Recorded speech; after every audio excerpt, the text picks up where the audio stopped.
millionaire's son couldn't sleep. Nothing helped. No medicine, no expensive toys. He cried in the dark, night after night, until a new nanny arrived. Humble, rejected by the family, but with a look that said it all. What she did on the first night changed everything and started a healing no one expected. But what came next was even more surprising and painful. You need to see why.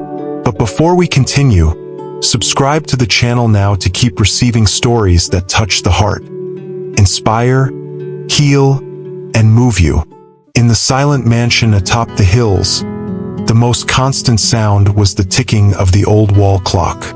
It was a house made of marble, steel, and glass, beautiful on the outside, but cold on the inside. And in little Henry's room, only 6 years old, the silence was even more cruel. Ever since his mother died in a car accident, the boy simply couldn't sleep. His eyes would stay open for hours in the dark, staring at the ceiling, while his mind replayed the last time he heard his mother's soft voice singing him a lullaby. Sometimes he cried silently until exhaustion made him fall asleep, only to wake up screaming for her, drenched in sweat, in complete panic. The sheets were always wrinkled, the toys untouched, and the storybooks gathered dust on a shelf long ignored. His father, William Lancaster, a stern and powerful businessman, tried to bury his own grief under a suffocating routine of meetings and gala dinners. No one knew how to handle such small yet profound mourning. Doctors suggested therapy, medication, consultations with international specialists. But no approach seemed to reach the fractured heart of Henry. William was a man used to controlling everything, from stock markets to multimillion-dollar mergers. But he didn't know how to control the emptiness in his son's eyes. He tried to be strong as everyone expected him to be. He kept his leader's posture, even inside his own home. But every night, when he heard the boys' screams echoing through the hallway, he felt smaller than ever. In the first few months after the tragedy, he tried hiring the best nannies in the country, always looking for dazzling resumes, international degrees, impeccable references. Some stayed for weeks, others only days. None managed to connect with Henry. He ignored them, rejected any approach, or simply shut down in an icy silence that made them leave. The boy didn't need someone who knew exactly what to do. He needed someone who knew how to simply be there, even without knowing how to act. William, however, no longer knew what to look for. Grief had hardened his heart, and he had begun to see any attempt at affection as a waste of time. He was starting to accept the idea that maybe his son would never be the same again. Until, at the housekeeper's insistence, a new candidate showed up. Her resume was simple: experience in daycare centers, a few years caring for the elderly. Nothing stood out except perhaps her eyes. Eyes that seemed to see beyond the paper, beyond the job, beyond the pain. She arrived on a cloudy autumn morning, carrying a small suitcase in one hand and a worn folder in the other. Her name was Clara. No one in the house knew much more than that. She wore modest clothes, her hair tied in a messy bun, and worn-out shoes that looked like they had walked many miles. When the housekeeper introduced her to William, he barely looked up from his tablet. His frustration was obvious. "Another one?" he muttered. But Clara wasn't intimidated. She simply smiled, like someone who had been underestimated many times before. She asked to meet the boy immediately, without promising miracles. She only asked to be left alone with him for a few minutes. William allowed it, though skeptical. Henry was sitting on the floor of his room, hugging his old teddy bear, his eyes fixed on the window. When Clara walked in, he didn't react. He didn't greet her. He didn't move. But she didn't say anything either. She simply sat in the opposite corner of the room, near the bookshelf, and began to flip through one of the storybooks. Her voice was soft, but steady. She didn't read directly to the boy. She read to the room. as if that forgotten space still had ears. And for the first time in months, something shifted in Henry's gaze. It wasn't a smile, nor a word, but a slight tilt of his head, almost imperceptible. Clara had planted the first seed. Clara spent her first week at the mansion moving with almost invisible attention, gliding through the rooms with a softness that felt neither threatening nor subservient. She observed everything. From the exact times Henry woke up drenched in sweat from nightmares, to how he avoided making eye contact with any adult. The boy ate very little, almost nothing, and rejected every attempt at connection. He slept with a worn-out teddy bear and only responded with nods or shrugs. Clara didn't rush. Instead of forcing interaction with games or probing questions, she chose to quietly fill the spaces, organizing books, folding clothes with almost artisanal precision, and letting the house fill with subtle scents of cinnamon cake and chamomile tea. Each gesture, even the smallest, was a gentle attempt to return a kind of warmth to that home, a warmth that seemed to have died with Henry's mother. William, watching from his office, didn't quite know how to react to this woman who demanded nothing, yet was everywhere, like a silent prayer. One night, Henry had such an intense panic attack that William ran to the bedroom, finding his son curled in a corner with his hands over his ears and eyes wide with fear. Before he could act, Clara entered calmly, knelt before the boy, and began to sing an old lullaby, her voice carrying a light accent and a tone that seemed to caress the air. The song spoke of lavender fields, the sound of wind through trees, and stars that never slept. Henry, hypnotized by the melody, stopped trembling. Without pressure, Clara extended her arms, and he nestled into them as if it were the safest place in the world. William stood silently, his chest tightening with emotions he no longer had names for. It felt as if, in that moment, the ghost of his wife had whispered, "Trust her." The next morning, Henry allowed Clara to hold his hand for a few seconds. It was just 3 steps together toward the breakfast table. But for William, it was the equivalent of miles of progress. Clara wasn't just connecting with the boy. She was building a bridge between shattered worlds, laying each brick with patience, attentiveness, and selfless love. In the days that followed, the transformation took shape. Henry began to speak. Just a little, it's true, but the words came out like shy seeds breaking through soil. "More juice, please," he said one morning. William dropped his coffee cup when he heard it. Clara didn't celebrate out loud. She just smiled with her eyes. They began to develop rituals. Clara and Henry watered the garden plants together, read books before bed, drew pictures on the fogged-up bathroom windows during warm baths. And Clara slowly began to understand William's silent traumas too. The distant stares at the empty chair in the dining room, his absence from meals, the nights spent in the office with no work. He was a man dressed in control but breathing sadness. And little by little, she began to reach him too. One night, as Clara returned from Henry's room, she found William sitting on the staircase, staring into nothing. She sat beside him without saying a word. The silence lasted minutes, but it was the kind of silence that heals. And there, side by side in the dim hallway, something new was born between them. Not a rushed romance, but a quiet companionship beginning to take shape like fate. Time seemed to bend inside the Lancaster mansion, as if the home, marked by grief, was relearning how to breathe. The days moved to a new rhythm, shaped by Clara's gentle hands and the small, silent victories Henry claimed with each sunrise. He was already smiling, a shy, almost embarrassed smile, but it was real. The kind of smile that carries the light of someone beginning to feel the ground beneath their feet again. William watched this miracle unfold with the same awe as someone seeing a flower bloom in the desert. But something inside him was also beginning to blossom. Watching Clara read to Henry on the bedroom floor, a blanket draped over her shoulders, her voice lilting like a lullaby, William felt a lump in his throat he couldn't explain. It was both familiar and new, like waking up from a long, quiet winter. He realized that this woman, simple in appearance but immense in presence, was disarming defenses he hadn't even known he had. And in silence, William began to wish she would never leave.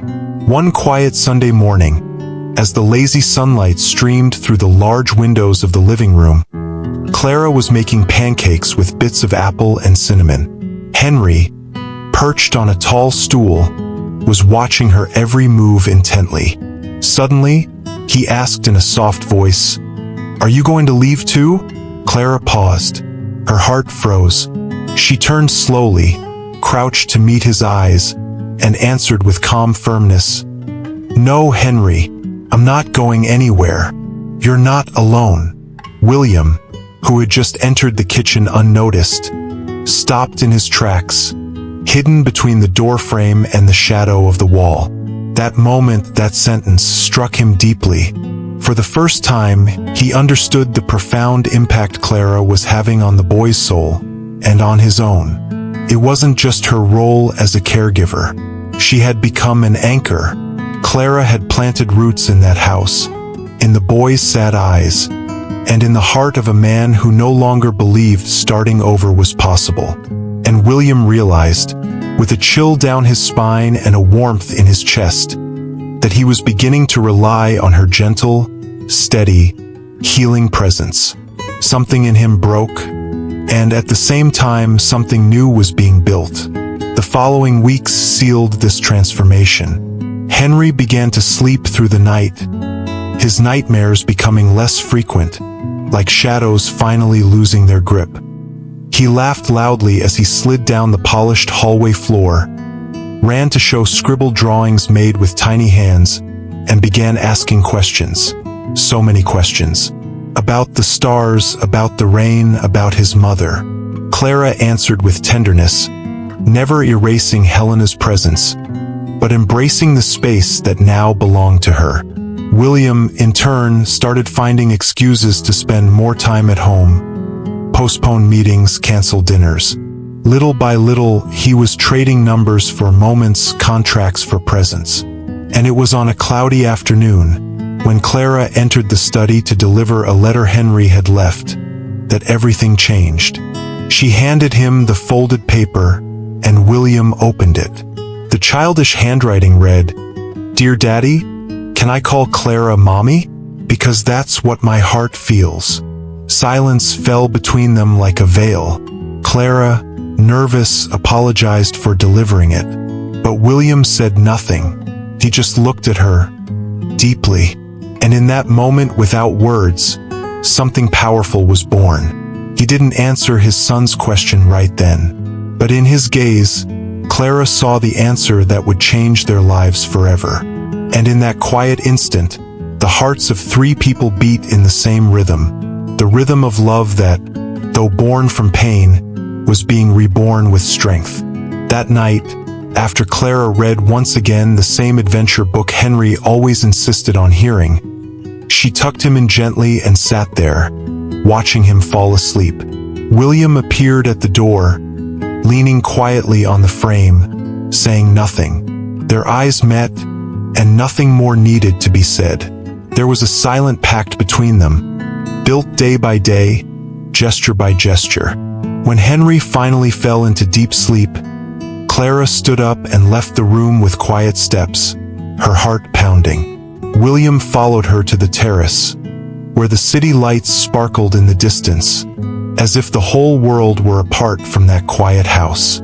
Outside, the wind carried the scent of jasmine from the garden, and the murmur of crickets filled the spaces between their breaths. William approached her with the same care one would use to touch something sacred. "You changed everything," he finally said, his voice low but full of certainty. "In his life, and in mine too." Clara didn't know how to respond.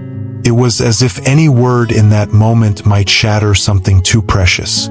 For a long time, They stood in silence, side by side, as if they no longer needed to prove anything to one another.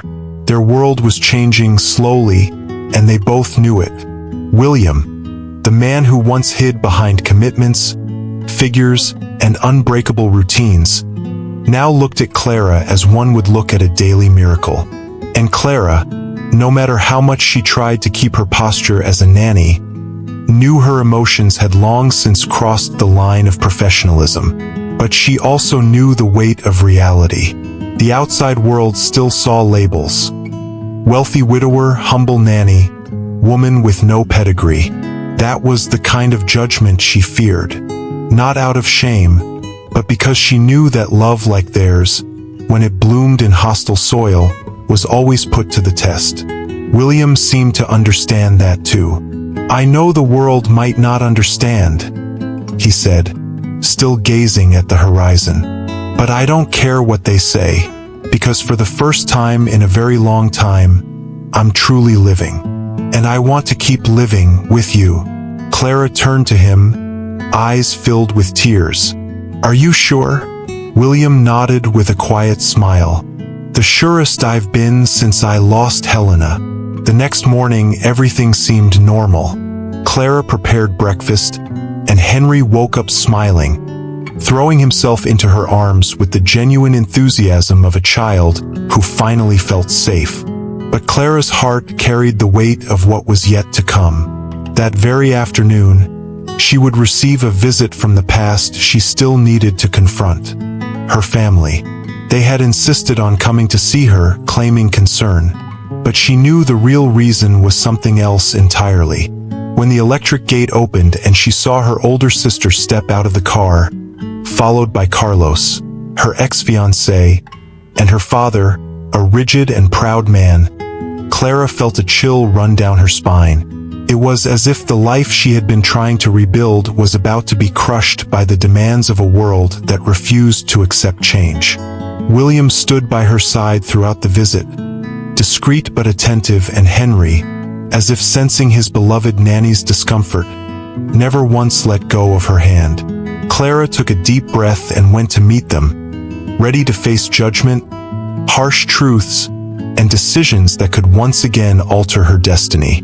She knew that if she wanted the freedom to love and be loved, she would have to confront her ghosts, head held high. The moment Clara met her father's gaze, she knew this was no warm reunion. It was a trial by fire. Mr. Alvaro, with his rigid posture and eyes trained to judge, stood with arms crossed and lips tightly pressed together, as if holding back words that burned to be spoken. Carlos, her ex, radiated arrogance and bitterness, as if he had come only to confirm his belief that Clara would end up alone and regretful. Her sister, Camila, looked torn, her eyes filled with a conflict between sisterly compassion and family loyalty. "So this is where you've been," Alvaro said, as if Clara had run away to hide rather than pursue a new life. Clara stood her ground. "I found peace here, Father, and I found myself." William, standing beside her, remained silent. He understood that this was Clara's moment, not just to defend a love, but to claim her right to be who she truly was, without masks. Henry, clinging to Clara's hand, looked curiously at the visitors, not quite understanding who they were, but clearly sensing they made his beloved nanny tremble slightly, even though her chin was lifted with quiet strength.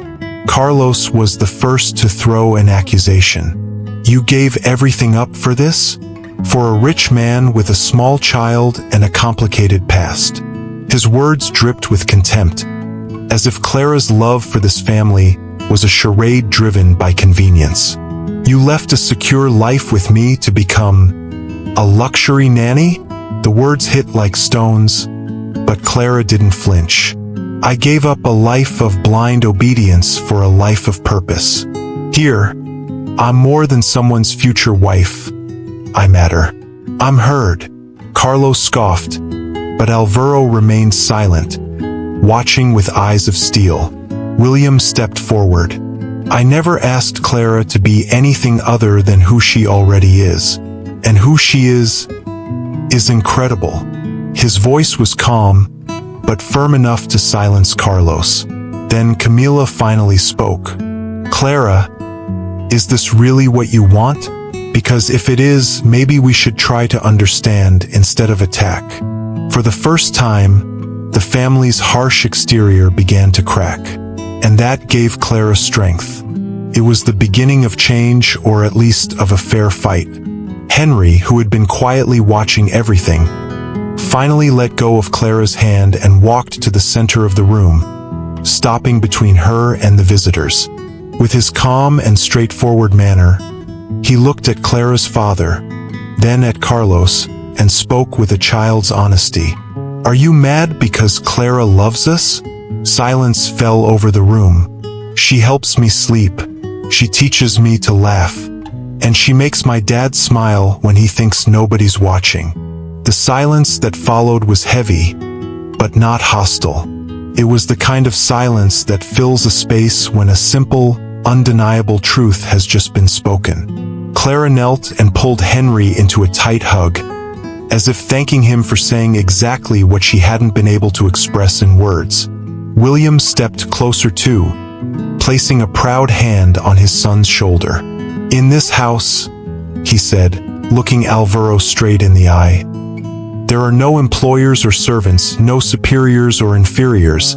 There is only family. And Clara is already a part of ours." Alvaro said nothing, but his eyes, once so hard, were now locked on Henry, as if in that child he saw the answer to all his questions. Alvaro remained silent for long seconds, his eyes fixed on the grandson who wasn't biologically his, but who, somehow, had dismantled his emotional armor with a single sentence. Clara, even without a verbal reply, knew that his silence carried more meaning than any shout of anger. Her father, who had raised her to obey, to sacrifice her own desires for the good of the family, now stood before a daughter who had finally chosen herself. "Do you think love is enough, Clara?" he asked, his voice finally softer, almost resigned. "I think it's a great start, Dad," she replied, feeling tears gather but refusing to let them fall. William, standing firmly by her side, realized that this exchange was more than just a conversation between father and daughter. It was a reckoning with years of expectations, suppressed words, and swallowed dreams. And as painful as it was necessary. Little Henry came closer again and took Clara's hand, as if silently saying she was not alone. Not anymore. Camila, visibly moved, also approached and, for the first time in years, embraced her sister with genuine tenderness, free of judgment. Carlos, on the other hand, was a glaring contrast to the increasingly softened atmosphere. He watched the scene with a mix of disbelief and restrained anger, like someone witnessing the collapse of a castle he had built solely for himself. "This is an illusion," he said, stepping forward. "This happiness won't last. That man is grieving, that child is needy. You're being used, Clara." His voice carried desperation now, no longer arrogance. It was the cry of someone losing control. But Clara remained steady. "You don't understand, Carlos. I'm no longer the girl who accepted crumbs in exchange for security. I've become a woman. I've become a mother. I've become free." The words came out strong, sharp like blades, yet with the sweetness of someone who finally knows her own worth. William then spoke, for the first time with real intensity. "I don't need Clara out of loneliness. I choose her because she is light. She transformed this house. My son sleeps. I can breathe again. This isn't need, this is love." And in that moment, even Carlos seemed to lose the courage to argue. He stepped back, silently defeated, perhaps facing for the first time the truth that Clara no longer belonged to him, and maybe never had.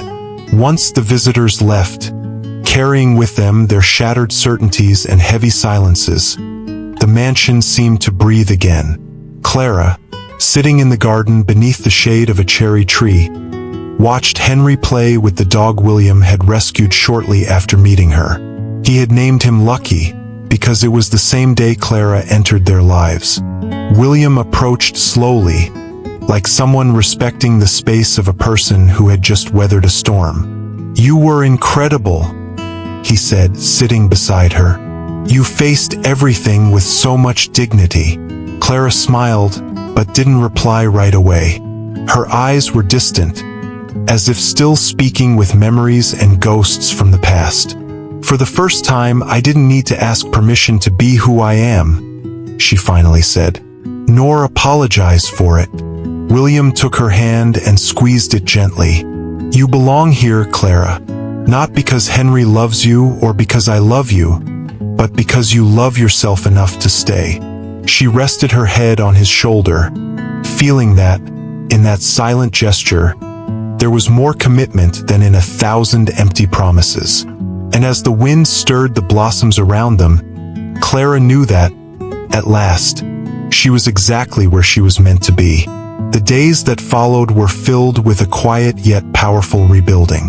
At the Lancaster mansion, everything seemed to breathe with more ease. The once cold walls now echoed with children's laughter, and the hallways, once drowned in the silence of a grief frozen in time, now pulsed with the energy of life blooming again. Clara, still processing all she had endured, immersed herself more deeply in the small daily rituals with Henry.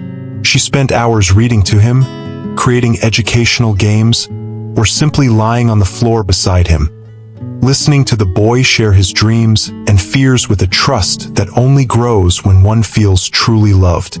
William watched from afar, almost every day, with a mix of admiration and reverence. He knew exactly what he was witnessing. Healing. But it wasn't only Henry who was healing. It was also himself, who was now able to sleep without the crushing weight of the past on his chest. And it was Clara, who finally walked through life without needing to justify herself to the world. Even the household staff, once discreet and distant, began to smile more when they saw the three of them together. There was a new rhythm beating there, a home that was no longer defined by loss, but by new beginnings. On a rainy Friday afternoon, William finally decided to do something he had been planning for weeks, but had kept postponing out of fear of seeming too eager. While Clara was putting Henry to bed, he went down to the library and opened a drawer to retrieve an envelope he had kept for a long time. Inside was a carefully prepared document, a letter of intent for adoption. William didn't just want Clara to be a loving nanny, or even just a woman by his side. He wanted to make official in every possible way what was already true in their hearts, that they were a family. But he hesitated, not because he doubted his feelings, but because he feared invading her space, pressuring her, or scaring her after everything she had been through. When Clara came downstairs after putting Henry to sleep, she found William sitting at the table with the envelope in front of him, his gaze distant as if speaking to ghosts. "Is everything okay?" she asked, sitting beside him. William took a deep breath before answering. "There's a part of me that still fears losing all of this, that I'll wake up and find it was all just a dream. You, Henry, this peace we've found." Clara took his hand. "It's not a dream, William. It's real. We built this together." And with the kind of courage only true love gives, he handed her the envelope, his hands slightly trembling. "Read it when you're ready. There's no rush. I just needed you to know how much you mean to us." Officially, Clara waited 3 days before opening the envelope.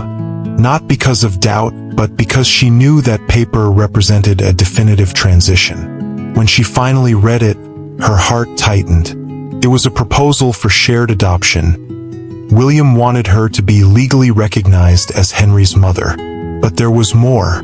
There was a handwritten letter where William spoke about Helena, about how she always believed that life was made of cycles, and that the greatest mistake of those who remain is to freeze time around what they've lost. Helena used to say that love isn't static, that real love transforms, evolves, embraces. And if she were here, Clara, I'm certain she would love you too. By the end of the letter, Clara cried like she hadn't in a long time, not from pain but from gratitude. That night, she walked into Henry's room and lay beside him. Even in his sleep, the boy reached out and held her hand, as if recognizing her presence even in dreams.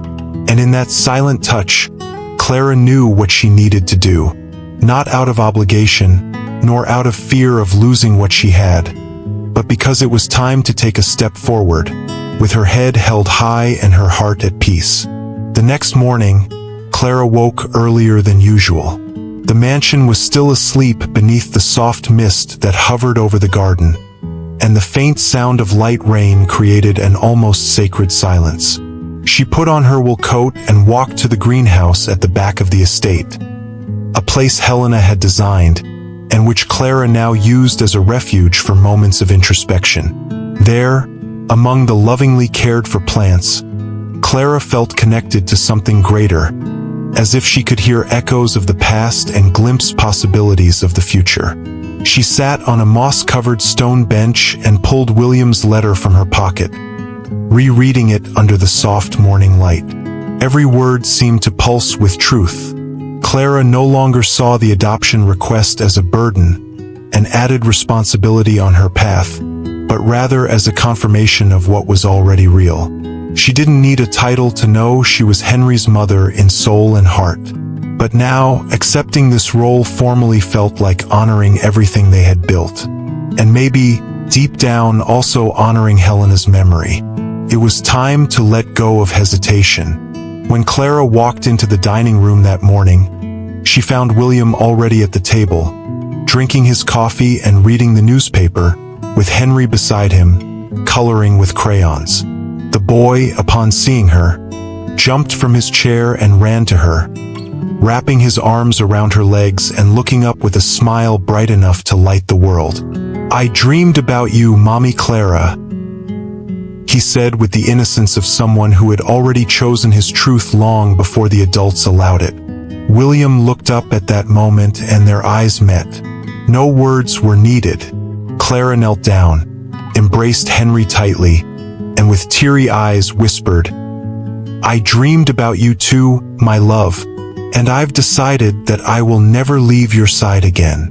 William stood and approached them, his hands trembling. Clara then pulled the envelope from her coat and handed it to him, saying, "I read it, I felt it, and yes, I accept. I want to be Henry's mother. I want to be everything he needs, and everything you'll allow me to be." The emotion on William's face was indescribable. He pulled her into a hug that felt like a silent prayer. There, in the simplicity of that embrace, they sealed a bond far greater than any legal contract. It was the official birth of a new family. But the universe, in its ever-challenging way, seemed determined to test every step of her newly built happiness. That same week, an unexpected phone call brought back a shadow from the past. It was Clara's mother. After months of silence, she was calling to inform her that she would be in town visiting relatives and wanted to see her daughter. Clara hesitated, not because she feared her mother, but because of everything that woman represented: the constant criticism, emotional rigidity, the absence of support in her most difficult decisions. And above all, the rejection she faced when she refused to return to her controlling fiancé, giving up the marriage her family considered ideal. Sensing her unease, William gently held her hands and said, "You don't have to prove anything to anyone, Clara, but if you want to face this, I'll be by your side, in silence or with words, however you need." Clara nodded. Part of her knew that perhaps she needed this confrontation, not to convince her mother of anything, but to reaffirm to herself that her choice was valid, that her story was worthy, and that her love for Henry, for William, and for herself was strong enough to withstand any judgmental gaze. The meeting with her mother took place on a gray Saturday, in a discreet cafe in the downtown area. Clara chose that place because, in some way, the neutral environment made her feel less vulnerable. William offered to come with her, but she asked to go alone. Not out of pride, but because she understood there were certain wounds that had to be faced head-on, with a bare and courageous heart.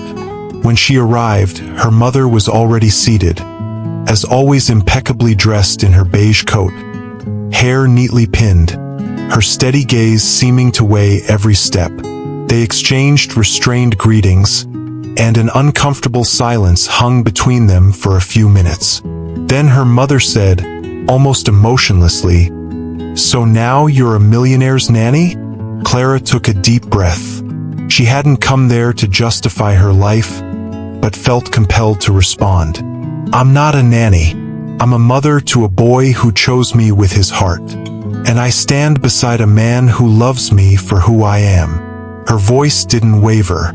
For the first time, she stood fully in front of her mother. No masks, no fear, no need for approval. Her mother sighed, as if weary from a battle she didn't even realize she was still fighting. "You've always been stubborn.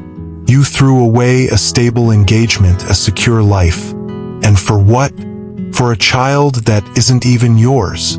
Clara didn't answer immediately. She looked out the nearby window, where the city moved on with its rhythm, oblivious to the conversation filled with so much pain. And then she said, with a peace that even surprised herself, "Henry is mine, not because he was born of me, but because he was reborn with me, because he taught me what unconditional love is. You never taught me that, Mom. You taught me to fear judgment, to seek approval, to suppress who I really was. But Henry, he set me free."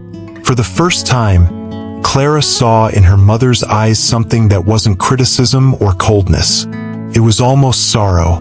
An aging woman looking at a daughter who had become everything she had never had the courage to be. "I only ever wanted the best for you," she murmured. "But what is best?" Clara replied gently. "A life where I pretend to be happy, or one where I am loved, scars and all?" Her mother didn't answer. She simply lowered her eyes, and that gesture was more powerful than any apology. Later, when Clara returned home, she found Henry in the garden, playing with a paper airplane, while William watched him with a soft smile. The image was simple yet sacred in its beauty. Clara approached slowly, and when Henry saw her, he ran to her as if returning from a long journey. "Mommy!" he shouted, jumping into her arms. William walked over, and noticing the serene look on Clara's face, asked, "Did you get what you needed?" She nodded, holding them both tightly. It wasn't a reconciliation, but it was a release. And sometimes that's all we need to move forward in peace. William kissed her forehead. "Welcome back. To home. To us." That night, the three of them had dinner together under the warm kitchen lights, between laughter and made-up stories. They no longer needed to prove anything to anyone. They had chosen one another. And when love is a conscious choice, it becomes unshakable. It felt like, finally, all the painful chapters were closing, making space for a new story, one written with truth, courage, and hope. Months had passed since that encounter at the cafe. Spring had arrived in full force, covering William Lancaster's mansion garden with a riot of colors and scents. But something else was blooming there. Something unseen, yet felt in every detail of the household's routine. What was once a silent place, marked by grief and absence, now overflowed with life. Henry's laughter echoed freely through the halls, blending with the soft notes of the piano Clara had begun to learn. William, once a man hardened by loss, now smiled without fear, embraced without hesitation, and made plans that didn't involve only numbers and contracts, but Sunday picnics, walks in the park, and bedtime stories read in funny voices. The family that once seemed improbable was now undeniably real, built not on societal expectations, but on the healed ruins of broken hearts that had chosen to rebuild together. And in that rebuilding, each of them became more whole. Clara and William's wedding was simple, intimate, but filled with meaning. There were no extravagant luxuries, no golden invitations sent to high society. What there was truth. Henry carried the rings in a small wooden box he had painted himself, and when Clara walked down the improvised garden aisle, wearing a dress she had sewn with the help of the housekeeper, no one there doubted she belonged. William looked at her with quiet reverence, not just as someone who had found love, but as someone who had finally discovered his purpose. Clara wasn't just marrying a man. She was marrying a new life. Between giggles and tears, Henry asked to say a few words before the vows. He climbed up on a little bench and said, with the sincere sweetness only a child can bring, "Mommy, thank you for choosing me. And Daddy, thank you for choosing her." The guests laughed, cried, and in that moment, everything aligned. Every pain from the past made sense. Every no life had thrown at them had led to that exact, precious yes. That night, now husband and wife, while Henry slept in the next room with a smile on his face, Clara and William sat quietly in the garden beneath the starlit sky. The silence between them wasn't the absence of words, but the presence of everything that had already been said, through gestures, choices, and surrender. "Remember when Henry couldn't sleep?" William asked, gently pulling her closer. "I do," Clara replied. It was like his world was dark on the inside. "And now," he smiled, "now he sleeps in peace, and so do we," she whispered, resting her head on his shoulder. Because peace doesn't come when everything is perfect. Peace comes when we learn to love, despite it all. They held each other close, surrounded by the sunflowers Clara and Henry had planted together months ago. The same sunflowers now swayed gently, as if witnessing an undeniable truth. Miracles don't shout, they whisper. And the most beautiful of all is the one that turns a house into a home, a stranger into family, and a wound into love. Clara, William, and Henry were now one heart. Because in the end, family isn't who shares your blood. It's who chooses to love, even when giving up would be easier. If this story touched your heart, subscribe now to the Touching Hearts channel for more stories like this. Stories of courage, true love, and redemption. Leave a like, share with someone who needs to hear this, and tell us in the comments. How did this story make you feel?